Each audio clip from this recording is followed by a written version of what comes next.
9वें श्लोक का टिप्पणी में देखना है।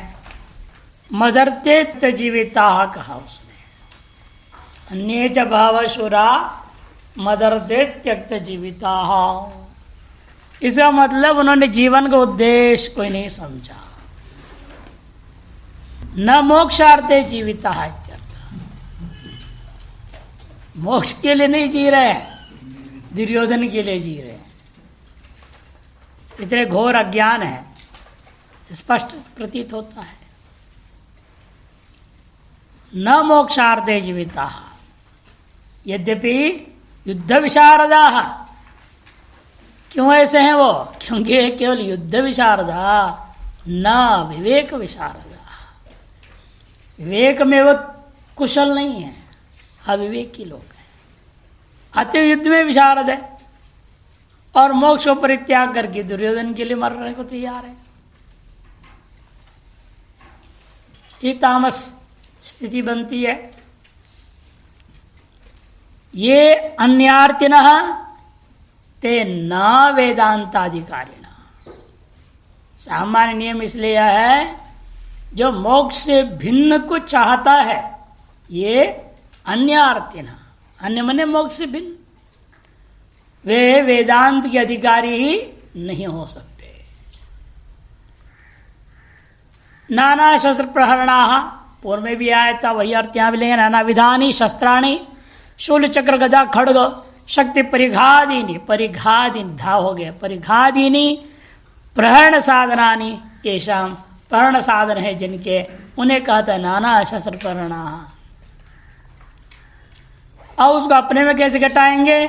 शरीरे उभयम भवत्येव गुणाश्च दोषाश्च।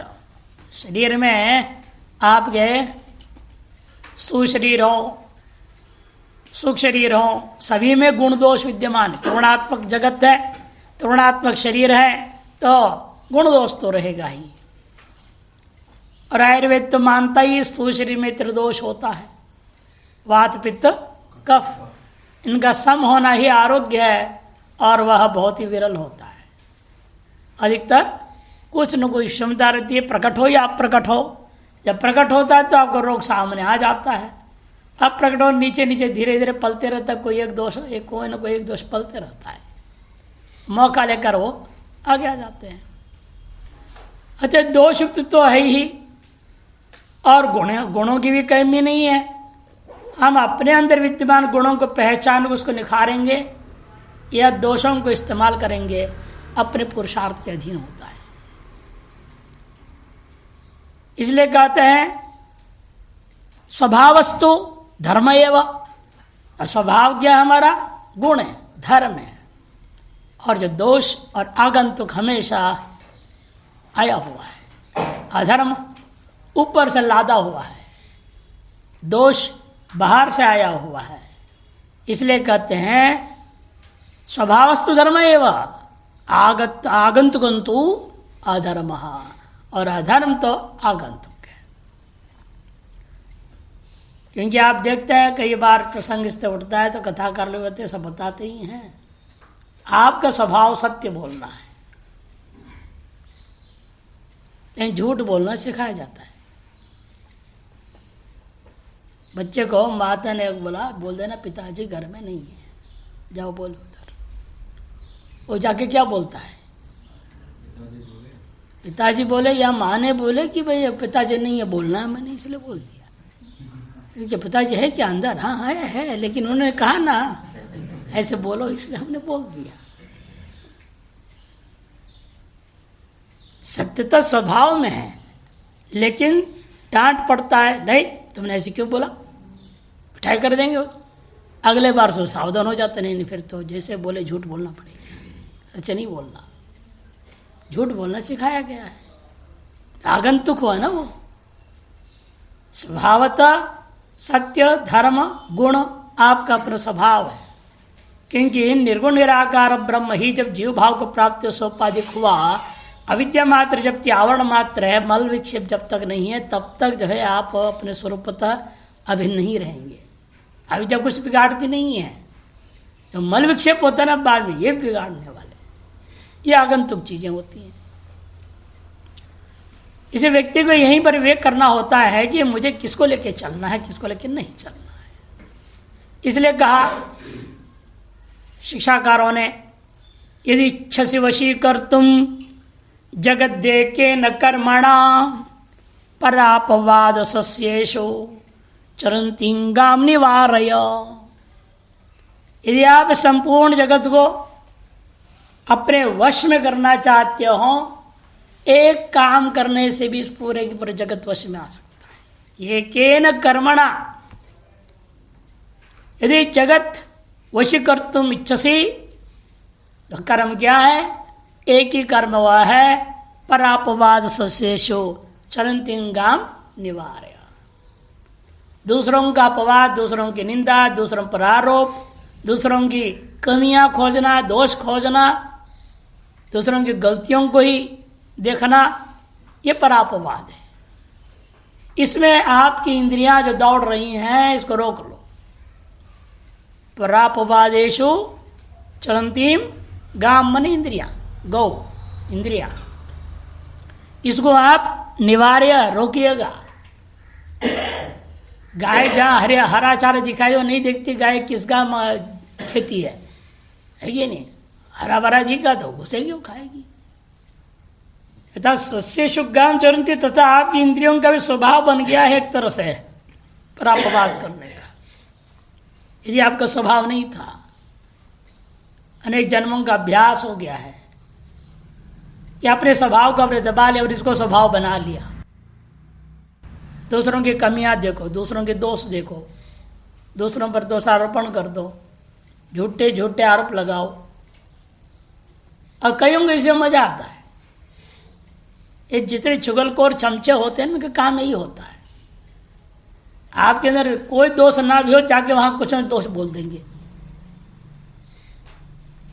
अब वो भी ऐसे कच्चे कान वाले होते हैं, विश्वास कर लेते हैं चमचे का,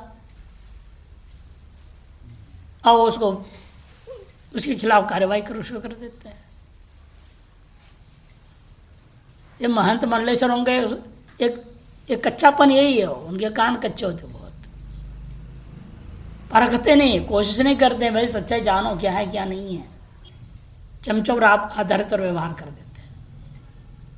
यानी व्यक्ति का स्वभाव हो गया है, उसको काटो, इसको रोको। बोला इन इंद्रियों को परपवाद रूपी सस्यों में चलता हुआ जो गाय रूपी इंद्रियों को रोक देना, यही एकमात्र कर्म है जिसके माध्यम से पूरे जगत को अपने वश में ले सकते हैं। सबसे बड़ी चीज है अपने वाणी को ताला लगाओ। कहने का अभिप्राय सीधी सी बात है, कुछ भी देखें, गलत भी देख रहा हो तो वाणी में ताला लगा दो, किसी से बोलना नहीं। गुण का बखान करो और दोष कुछ भी दिखाई दे कहीं भी, किसी के भी, स्वहित में परहित में, ये विचार करके उसको बोलना नहीं चाहिए। हाँ, जहां पर आप देखेंगे माता पिता गुरुजनों का मान हानि होने जा रहा है, तब बोल सकते हो। इस संसार में तीन ही आपके लिए महान है, माता पिता और गुरु। इनका हानि न पहुंचे उसके लिए आप किसी का कोई गड़बड़, कोई प्लानिंग कर रहे, मान लो आपको कान में पड़ गया, अंदर प्लानिंग चल रहा है, ये करेंगे वो करेंगे, ऐसा करेंगे वैसे करेंगे, तो आप जरूर आके बोलिएगा। वो चमचागिरी नहीं है, वह गुरु माता पिता के हित में है, इसलिए वो तार हितकारी के लिए बोल सकते हो। अन्यथा आग लगा करके तमाशा देख रहे हैं, किसी को भगाना है, निकालना है, इसके लिए तुम चमचागिर हो, वो गड़बड़ कर, वो काम मत करो। वाणी का संयम कहने का अभिप्राय एकमात्र साधन है जिससे आप इस पूरे जगत पर विजय प्राप्त कर सकते हैं। तो आपके अंदर के विद्यमान गुण अपने आप निखरेंगे। और दूसरे एक विशेष साधन बता रहे, ये भी चैतन्य महाप्रभु का ही है शायद, अपमानम पुरस्कृत्यम मानं कृत्वा च पृष्ठतः स्वकार्यम साधे धीमान कार्यभ्रंशो ही मूर्खता। अपमानम पुरस्कृत्य मानं कृत्वा च पृष्ठतः। आदमी मान सम्मान के लिए आगे भागता है, नहीं, मान सम्मान का पीछा फेंको, छोड़ो पीछे उसको। और कोई आपका अपमान कर रहा है, कोई आपकी निंदा कर रहा है, तो समझो निंदक नियर रखिए, आंगन कुटी छवाए। कबीर कहते इसलिए ताकि वो आपकी कमी निकाल रहा है तो आपको सुधारेगा। वो जो प्रशंसक होते हैं आपको गिराने वाले होते हैं, तो झूठी प्रशंसा करते रहेंगे, उनको अपने मतलब निकालना है आपकी से, इसलिए आपकी झूठी प्रशंसा कर देंगे और उसमें आप गुब्बारा बन जाओ, एक दिन फूटेगा ही वो। तो इसीलिए सावधान जो है प्रशंसकों से रहना पड़ता है और निंदकों का जरूर आदर पूर्वक साथ में रखना चाहिए, ताकि वो आपकी कमियां खोलते रहेगा तो आपको सुधारते जाएगा। इसे अपमानम पुरस्कृत्य मानं कृत्वा च पृष्ठता स्वकार्यम साधे धीमान। अपना कार्य क्या है? विद्या प्राप्ति, ज्ञान प्राप्ति। इसको बुद्धिमान का कर्तव्य, वो इसको सिद्ध करने की कोशिश करें, क्योंकि इसको छोड़कर, इस कार्य को छोड़कर अन्य इसमें लपेट में आओगे, इससे बड़ी मूर्खता नहीं है। कार्य भ्रंशो ही मूर्खता। अतः श्लोक का तात्पर्य यही बताया कि सबसे बड़ा चीज है, सकल साधनों में सर्वोत्कृष्ट साधन है वाक् संयम। जब तक वांग संयम नहीं होता तब तक जीवन में कोई सुधार नहीं हो सकता।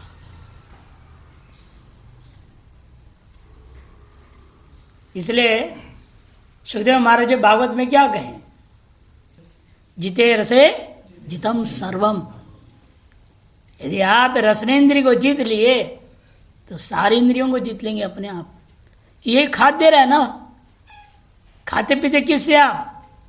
रसनेन्द्रिय चटपट चटपट मांगता है, हो आप चटपट चटपट खाने लगो तो रजोगुणी बन जाओगे। तामसी आहार मांगता है, तामसी आहार खाओगे तमोगुणी बन जाओगे। ये सात्विक आहार कभी नहीं चाहता। बड़े विचित्र ये भी है। सात्विक आहार खिलाओ कहते क्या है, तो जो कहता है कि बीमार लोगों को, रोगियों का भोजन खिला दिया, ऐसा बोलते हैं लोग। अरे सात्विक को समझते हैं रोगियों का भोजन है। जितनी चटपटा हो और जो है वो पलांडू का सुगंध आवे और जो है गंगा तोरई नहीं है, उसकी सुगंध आवे तो अच्छा लगता है लोगों।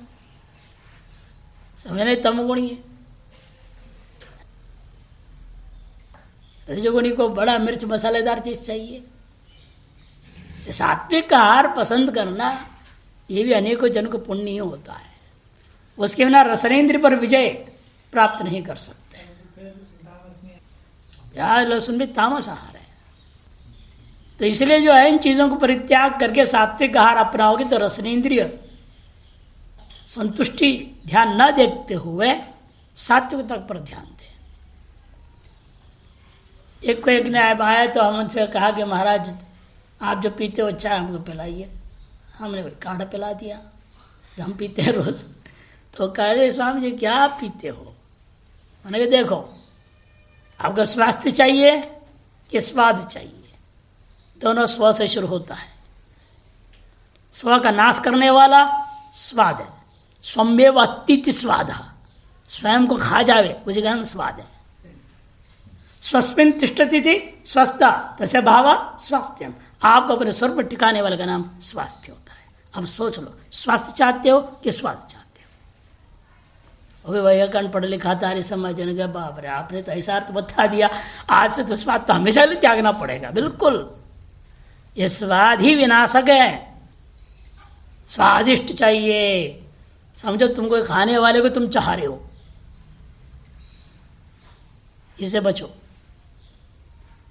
ये स्वाद का अर्थ जो है स्वद धातु ले लेते हैं, हम कहते नहीं स्वम अतिथि स्वाद, अधभक्षण है। स्वयं को खाने वाला आपको ही खा जाए। इसलिए साधु मत बनिए, साधु बनिए। साधु का काम है स्व में स्थित होने की चेष्टा करेगा, वो स्वास्थ्य चाहेगा। शारीरिक स्वास्थ्य से मतलब नहीं, मुख्य रूपेण स्व में स्थिति हो। स्वास्थ्य तब मिलेगा जब आपके आहार स्वास्थ्य सात्विक होगा। आहार शुद्ध हो सत्व शुद्धि। अच्छा, रसनेन्द्रिय से जुड़ा हुआ है वाग इंद्रिय, दोनों एक ही में है ना। एक ही तालु, एक ही जिह्वा में दो इंद्रियां हैं, बाकी सारे गोलक एक एक इंद्रिय वाले हैं। ये एक ऐसा गोलक बना दिया भगवान जिसमें दो इंद्रियां हैं, रसनेन्द्रिय और वाग इंद्रिय। अच्छा, रसनेन्द्रिय नियंत्रण में आ गया तो वाग इंद्रिय नियंत्रण आ गया, वाग इंद्रिय नियंत्रण में आ गया तो सारी इंद्रिय अपने आप ठंडे पड़े रहेंगे, शांत रहेंगे, प्रसन्न रहेंगे।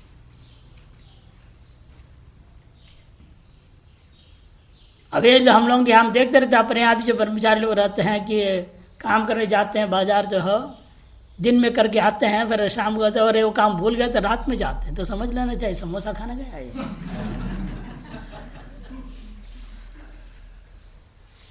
मुश्किल है, अब कहाँ तक नियंत्रण करेंगे, जवान बच्चे हैं, चलो भाई कोई बात नहीं, लेकिन नियंत्रण होना चाहिए जितनी हो सके।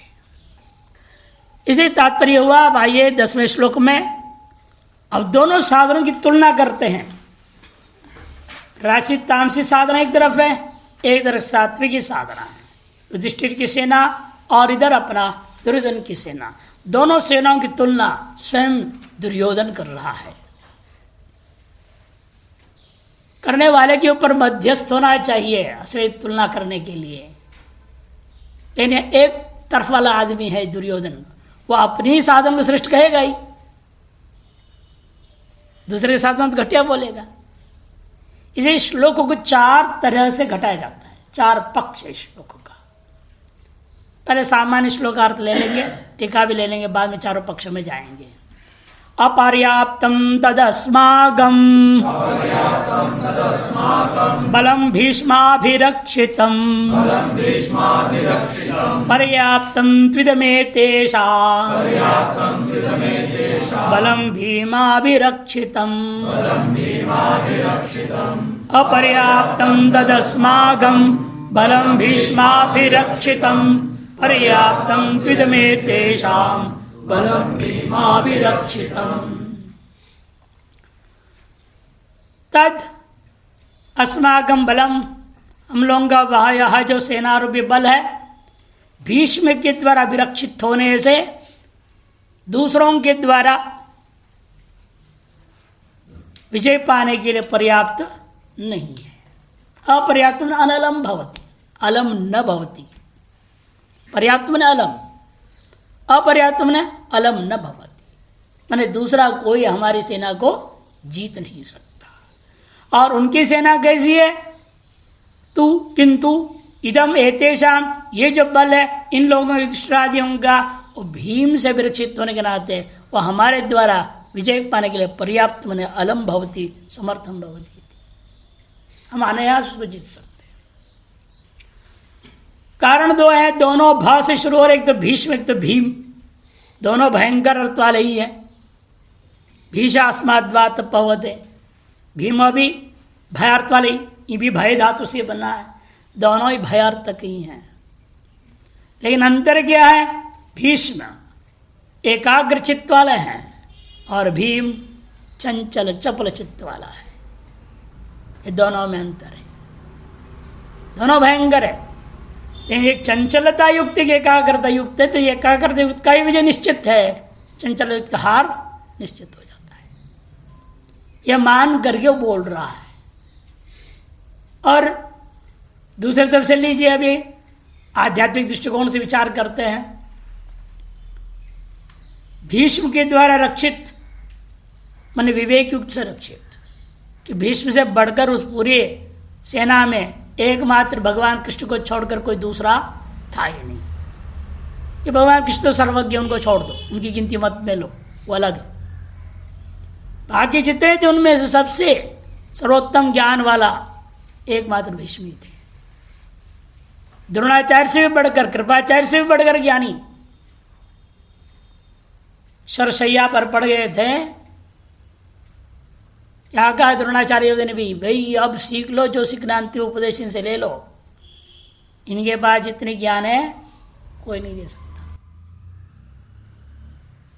काफी प्रश्न पूछते हैं, भीष्म पर्व एक पर्व ही है उसके लिए महाभारत में, बहुत विस्तार है, कितना उपदेश दिए हैं, आश्चर्य होता है। सकल वेद सकल श्रुति स्मृति पूरे की सारभूत तत्वों को बताते, वहीं पर उन्हें विष्णु सहस्रनाम का उपदेश भी दिया उपासना के लिए। अतएव वो वहां पर एकाग्र चित्त वाले हैं। इसका मतलब जो एकाग्रता से युक्त होगा चित्त, विवेकशालिनी बुद्धि जिसके पास है, विवेक युक्त चित्त है जिसके पास, उसका बल अपर्याप्त होता है, माने अलम नहीं होता, दूसरों के लिए पर्याप्त नहीं है, दूसरा उसको परास्त नहीं कर सकता। और यह चंचलता युक्त है, चंचल में मन कृष्ण परमाति बलव दृढ़म, वह अपना विनाश करने वाला होता ही है। और किसी को भी वो पर्याप्त, कोई भी उसको परास्त कर सकता है। पर्याप्त माने सीमितम भवति, सीमित हो जाता। अभिप्राय है कि हर एक वेदांत के अधिकारी होना है तो उसके लिए विवेक बढ़ाना चाहिए, चंचलता को घटाना चाहिए। उसका साधन भगवान ने स्वयं बता दिया, अभ्यास तो कौनतेय वैराग्य न च गृह्यते। अभ्यास और वैराग्य यही दो साधन होता है। टीकाकार कहते देखिए, अपर्याप्त मन युद्धाय यद अनलम, देखो युद्ध के लिए अपर्याप्त मने अनलम, अनलम न अलम इति अनलम यहां समास है।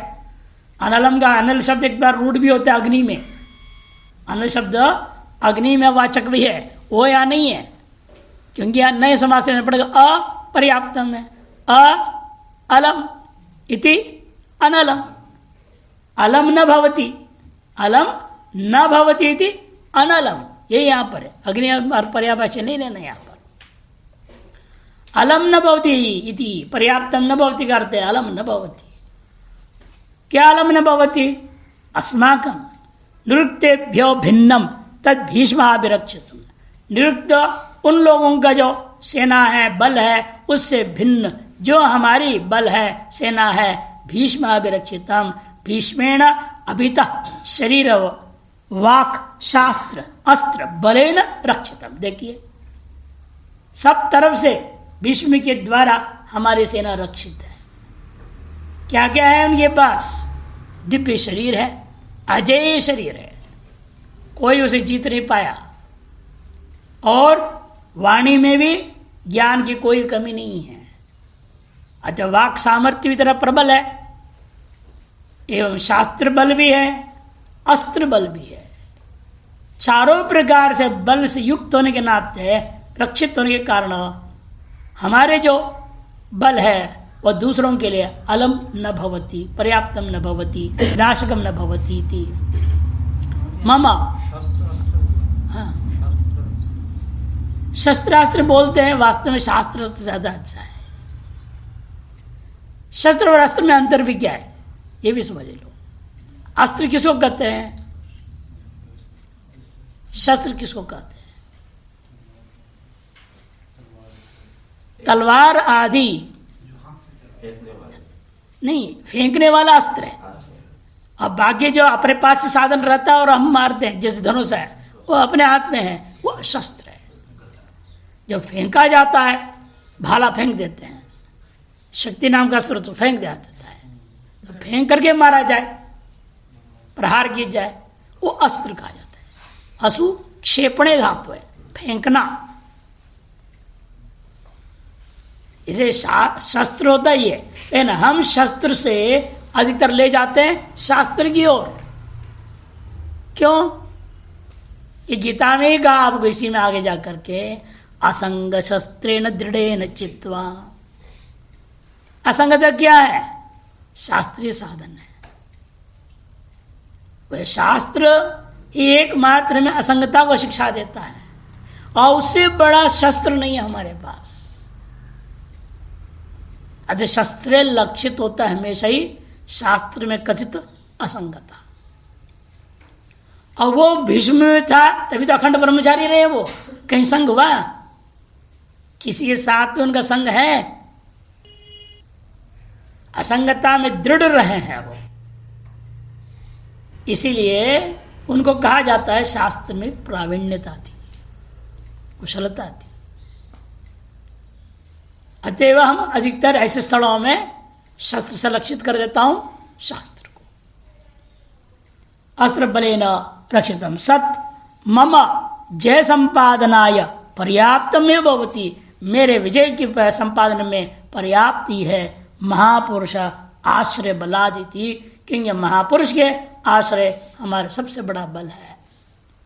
तेषाम, और उन लोगों का कैसा है, पांडवानांतु इदम पुरो दृश्यमानम बलम, ये जो सामने दिखाई देता वह बल है पर्याप्तम। क्योंकि उनके इसमें ने क्या कर दिया, प्रयोग किया अपने सेना के लिए तत् प्रयोग कर दिया, और इनकी सेना के लिए इदम प्रयोग कर रहा है।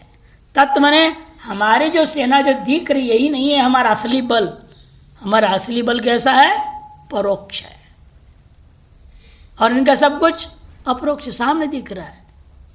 इनका बल तो सामने, इसको पकड़ो मार दो खत्म कर दो, लेकिन जो परोक्ष बल है उसको काटना सबसे बड़ा कठिन काम होता है। आपके अंदर भी जो सामने जो वासनाएं आ रही हैं इनको तो काट भी लोगे किसी तरह से। जो परोक्ष रूप में अंदर वासनाएं बैठी हुई हैं वो जानते ही नहीं कौन सी हैं, उनको कैसे काटोगे। यहां पर ये अपने बल के लिए परोक्ष शब्द प्रयोग कर दिया, तत् कर दिया, और युधिष्ठिर की सेना के लिए इदम प्रयोग कर रहा है। इसे इन्होंने भी लिखा, देखो पुरो दृश्यमानम बलम, इदम के कारण से इन लोगों का हमारे सामने दृश्यमान बल है, और हमारे बल भले 11 अक्षौहिणी सेना गिनती से है, किंतु वास्तविक बल क्या है हमारा, परोक्ष ही है। क्यों परोक्ष बल है, क्योंकि भीष्म जैसा महापुरुष का हम आश्रय लिए हुए हैं। जब तो ये आश्रय है हमें कोई टस का मस नहीं कर सकते। हुआ भी वही, 9 दिन तक युद्ध चला, कुछ नहीं बिगाड़ सके किसी का। तब अंत में कृष्ण को 9वें दिन नाराज होकर कहना आना पड़ा सामने, भाई ये जब तक हटेगा नहीं काम होगा नहीं। अर्तांग पाणी रक्षोभ्य, रतांग पाणी बनना पड़ा, क्यों नियम कसम खा लिए तो शस्त्र उठाऊंगा नहीं, तो कैसे करें। एक रथ का पहिया ले लिया, उसको सूत्र चक्र से हाथ पे ले लिया और दौड़े मारने के लिए। भीष्म अस्त्र से छोड़ के हाथ जोड़ दिए तो काम हो गया। मैंने भगवान कृष्ण समझ गए, इन्होंने सहमति दे दी है। अब उसकी भी चाल चले, फिर उसी रात को इसने खेल खेल दिया, द्रौपदी उठा के ले गए और विजयी भव हो गया। बाद में आई दुर्योधन की पत्नी, अब कैसे देंगे विजयी भव, एक ही को देंगे ना आशीर्वाद विजयी भव। अब उसमें भी तरीका भी बता दिए, तो पूछा गया आप तरीका बताओ कैसे आप हटोगे, काम कैसे बनेगा। भाई शिखंडी को ले आओ सामने, अर्धनारीश्वर भगवान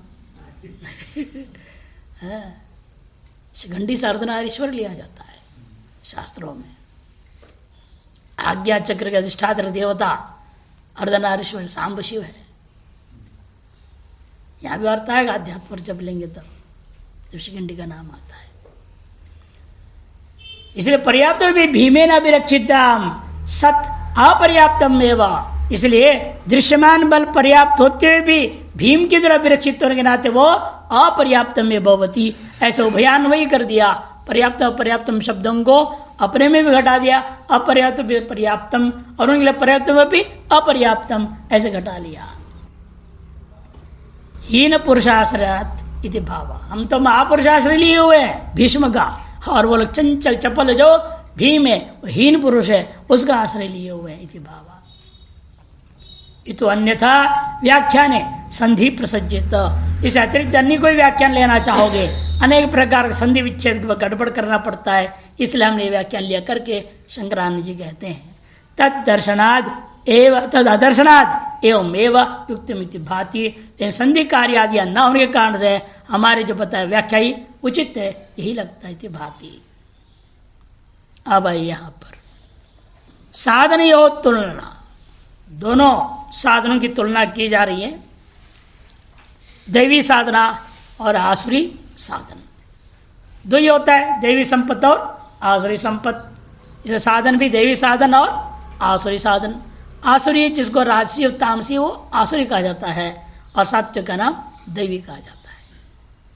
साधन से संपन्नता धर्म मोक्षाश्च मनुष्याणाम लक्ष्य। मनुष्यों का लक्ष्य वास्तव में है साधन चतुष्टय संपन्न होना, साधन चतुष्टय संपन्नता, और तत्पूर्वक अधिक से अधिक धर्मानुष्ठान, धर्म, और इन सब का लक्ष्य मोक्ष। यही मनुष्यों का वास्तविक लक्ष्य है। तत्र शास्त्राधीन त्वम, तकार लेना चाहिए, शास्त्राधीनत्वम धर्म और प्रवृत्त्यधीनत्वम अधर्म। और शास्त्राधीन जीवन चलाना ये धर्म है, और अपने मन मौजी प्रवृत्त्यधीन, मन के अधीन जो प्रवृत्ति होती है, तो अधीन जो होता है वो अधर्म होता है। अतः और यह युधिष्ठिर ने युद्ध से पहले शास्त्राधीन होकर के सारा व्यवहार किया, संधि करने के लिए कोशिश किया, है कि नहीं। कृष्ण को दूत बना के भेजा, 5 गांव मांगा गया, ज्यादा भी नहीं। वो सुई नोक के बराबर नहीं दूंगा बोल दिया। तो शास्त्रीय अनुसार, शास्त्र अनुसार चले कौन? प्रवृत्ति, युधिष्ठिर आदि। और हमेशा शास्त्रीय पद्धति से चल रहा है दुर्योधन। अतः वो अधर्म पक्ष बन जाता है, ये धर्म पक्ष का साधन बन गया। अतः स्वस्य आकलन कर्तव्यमिति मत्वाह, इसलिए अपने अपने स्थिति का आकलन कर लेना चाहिए। यह मान करके दोनों साधनों की तुलना पूर्वक विचार करते हैं। यह 4 विकल्प आता है। पहला देखिए क, तैदम अस्माकं बलम सैन्यम अपर्याप्तम अनल्पम अनंतम इत्यर्थ। पर्याप्त मने अल्प अर्थ है, उसे अपर्याप्त मने अनल्पम इत्यर्थ। एकादश अक्षुण्य संख्यकत्वात् और भीष्मेण अत्येकाग्रचित्तेन रक्षितम। कारण यह है कि 11 अक्षुण्य सेना हमारे पास है और उनके पास एक साथी है, और हम एकाग्रचित्त वाला भीष्म के द्वारा रक्षित है। तेषाम तो पर्याप्त मने अल्पम, क्यों? सप्त अक्षुण्य सेना संख्यकत्वात् भीमेन च अतिचपलेन रक्षितम। भीष्मापेक्षया हीन पुरुषत्वाच्च, भीष्म तो महापुरुष है, उसका आश्रय लिए हुए हैं, उसकी अपेक्षा से यह भीष्म जो हीन पुरुष है, क्योंकि चंचल चपल पुरुष है। अतो मम विजय सुनिश्चित, दुर्योधन अपनी ओर से कहता है। दूसरा पक्ष भीष्माभिरक्षितत्वात् अपर्याप्तम गोलो, अपरिमितम अभेद्यम इत्यर्थ। भीष्म के द्वारा अभिरक्षित होने के नाते अपर्याप्त का मतलब अपरिच्छिन्न है, अपरिमित है, अर्थात अभेद्य हमारी सेना। तेषांच पर्याप्त मने परिमितत्वात् भेद्यम अतोपि मम विजय। तीसरा पक्ष तत् पांडवानां बलम अपर्याप्तम नालम न समर्थो विजेतुम अस्माकं बलम तो पर्याप्तम समर्थम जितमिति। यह अपर्याप्तम को उत्तरार्ध में जोड़ दिया। पांडवानां बलम अपर्याप्तम अर्थात नालम न समर्थो भवति, अलम मैंने सामर्थ्य अर्थ में ले लिया, नालम न समर्थो भवति विजेतुम। और अस्माकं बलम तो पर्याप्तम तो पूर्वार्थ से जोड़ दिया, अस्माकं बलम तो पर्याप्त मने समर्थम जेतुम भवति थी। मैंने पर्याप्त शब्द का अनेक अर्थ के आधार पर अलग अर्थ को लेकर अलग प्रकार से घटाया जा रहा है। अंतिम पक्ष तत् मने हमारी सेना कैसी है? हमारी सेना का बल परोक्ष है, अदृश्य बल है कि हमारे पास ऐसे ऐसे लोग हैं, द्रोणाचार्य हैं, कृपाचार्य हैं, स्वयं भीष्म भी हैं, सर्वज्ञ तुल्य हैं ये लोग। और इन लोगों के पास ऐसी ऐसी विद्या छिपाए रखे हुए होंगे जिन्होंने अभी तक किसी को दिए ही नहीं। गुरु का काम ही होता है ना, शिष्य को पूरी विद्या नहीं देते, कहीं ना कहीं कुछ कमी रख देते हैं। इसलिए कहा भी है जो विद्या फलीभूत कैसे होता है? एक बात श्रवण होता है, दूसरी बात स्वमनीषया अपनी बुद्धि से आकलन करता, वो आपो करना। मैंने गुरु ने कुछ छोड़ दिया, पूरा बताया नहीं, जितना छोड़ा हुआ है उसको और उससे अतिरिक्त और भी रहस्य को आपको अपने अंदर से निकालना है। चिंतन मनन करो, निधिध्यासन करो उस पर। तीसरा पाद सब्रह्मचारी भी, सहपाठियों के साथ विचार विमर्श करो। और चौथा काले न पच्यते पादम, अभ्यास, पढ़ते पढ़ाते पढ़ते धीरे धीरे धीरे धीरे अनुभव में आएगा, पूर्ण चाहे वो विद्या पच जाएगा। ये 4 पाद मानी गई। इसलिए वह स्व मनुष्य इसलिए जोड़ा है। यदि गुरु पूरा ही पढ़े फिर आपकी मनीषा लगाने की जरूरत क्या वहां पर। अतः यहां गुरुलोक साहब चित्रे गुरु है, सब हमारे पास है, दुर्योधन सोच रहा है। वहां तो इनके चेले चेले उधर है, सब गुरु हमारे पास है। सन की सारे वह विद्या जो परोक्ष रखे हुए हैं ये लोग कुछ कुछ, वो हमारे पास ही है ना, ये हमारी विजेता है। इसीलिए परोक्षम सर्वम विषयी कर्तुम अशक्यम, सब कुछ विषयी कर लेना, ग्रहण कर लेना संभव नहीं है। कथम अपर्याप्तम, पर्याप्तम अभिभूतुम विजेतुम अशक्य। पर्याप्त क्या? अभिभूत करना, हमारे पर विजय प्राप्त करना संभव नहीं है। एदेशान्त्विदम परिदृष्टम परिमितत्वात् पर्याप्तम जेतुम अभिभवितुम शक्यम इत्यर्थ। और इनका जो परिदृष्ट है, इदम के शब्द कहा हुआ होने से परिदृष्ट है, ये परिमित है, अतः पर्याप्त जेतुम मैंने अभिभवितुम समर्थो भव शक्यम भवती थी। अगले श्लोक में अवतरणिका दे रहे हैं शंकरानंदी। तथैवास्तु नाम किमिदानीं कर्तव्यम, ठीक है ऐसे भले ही हो गए, अब हमें करना क्या चाहिए। दुर्योधन इतना व्याख्यान करने के बाद द्रोणाचार्य आदि के मन में करना क्या चाहिए। ठीक है ऐसा है तो क्या है, तो संकेत करने के बावजूद पूछा यदि कोई मन में आ जाए किसी के, किमिदानीं कर्तव्यम इत्युक्ता, सबका कर्तव्य से क्या है, भीष्म की रक्षा करो। हमारी सेना में मुख्य है भीष्म, उसे पता है जिस दिन गए उस दिन खेल खत्म हो जाएगा। इसे चारों तरफ से इसका किसी प्रकार का क्षति न हो, इनका ये आपको ध्यान रखना है सभी ने। अयनेषु च सर्वेषु यथा भागम अवस्थिताः भीष्ममेवाभिरक्षन्तु भवन्तः सर्व एव हि। अयनेषु च सर्वेषु यथा भागम अवस्थिताः भीष्ममेवाभिरक्षन्तु भवन्तः सर्व एव हि। यहाँ पर भी, यहाँ से आगे मंदाधिकारी के लिए जो क्रिया प्रधान व्यक्ति है, यहाँ तक 2 प्रकार के अधिकारी ले ले, उत्तम अधिकारी और मध्यम अधिकारी। साध से संपन्न होने वाला उत्तम अधिकारी को ले लिया, समधमादि से युक्त होने वाला मध्यम अधिकारी लेकर के इन दोनों के माध्यम से अधिकारी का लक्षण भी बता दिए। मंदाधिकारी क्रिया प्रधान है, कर्म प्रधान है, वह क्रिया योग करेगा, कर्मयोग करेगा, उसके द्वारा षट चक्र भेदन करता हुआ शिव शक्ति का ऐक्य करते हुए जीव ब्रह्म ऐक्यता का संपादन करना चाहता है। ऐसे अधिकारी के लिए षट चक्र भेदन की प्रक्रिया आगे के श्लोकों में शुरू होता है। उससे सबसे पहले मूलाधार चक्र का शोधन, तत्साधन बुद्ध कर्मयोग, निष्काम कर्मयोग कथन करने के लिए श्लोक है वास्तव में।